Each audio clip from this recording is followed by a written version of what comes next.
Hello दोस्तों, देखो प्रश्नावली 5 का उदाहरण 4 6400 का वर्गमूल ज्ञात कीजिए। तो दोस्तों यहाँ पर जो है अभाज्य गुणनखंड विधि द्वारा मैं जो है वर्गमूल ज्ञात कर लूँगा। देखो 6400 में जो है सबसे पहले मैं 2 का भाग दूंगा तो जाएगा इसका जो है 3200 बार, तो 3200 में नीचे लिख दूंगा। अब देखो 3200 के अंदर फिर 2 का भाग दूंगा तो जाएगा 1600 बार, तो मैं लिख दूंगा यहाँ पर 1600 दोस्तों, ये लिख दिया 1600। अब 2 का भाग दूंगा 1600 के अंदर तो कितनी बार जाएगा 800 बार, तो ये लिख दिया मैंने यहाँ पर 800 दोस्तों। अब जो है 800 के अंदर फिर 2 का भाग दूंगा तो कितनी बार जाएगा 400 बार, तो ये लिख दूंगा मैं यहाँ पर 400। फिर 400 के अंदर 2 का दूंगा भाग तो कितनी बार जाएगा 200 बार जाएगा दोस्तों, तो यहाँ पर लिख दूंगा मैं यहाँ पर 200। फिर जो है 200 के अंदर 2 का भाग दूंगा तो कितनी बार जाएगा 100 बार जाएगा दोस्तों, तो ये लिख दिया मैंने 100 यहाँ पे।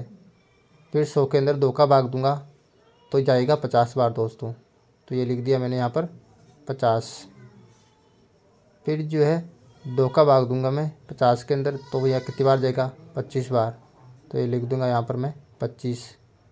फिर 25 में जो है 5 का भाग दूंगा यहाँ पर मैं, तो 5 का भाग दूंगा तो 5 25। ये अब देखो 5 में दूंगा 5 का भाग तो 1 बार जाएगा, तो ये 1 मैं यहाँ पर लिख दूंगा।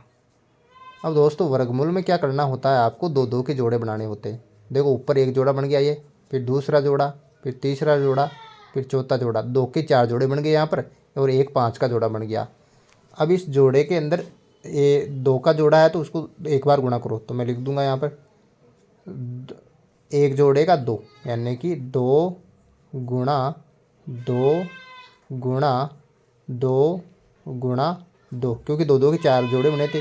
अब 5 का एक जोड़ा बना दो, एक बार 5 गुणा कर दूंगा। अब इनको गुणा करूँगा, 2 दूने 4 दूने 8 दूने 16, 16 पंजो 80, तो 80 जो आया 6400 का यहाँ पर वर्गमूल आया दोस्तों। इस प्रकार से वर्गमूल ज्ञात करना है।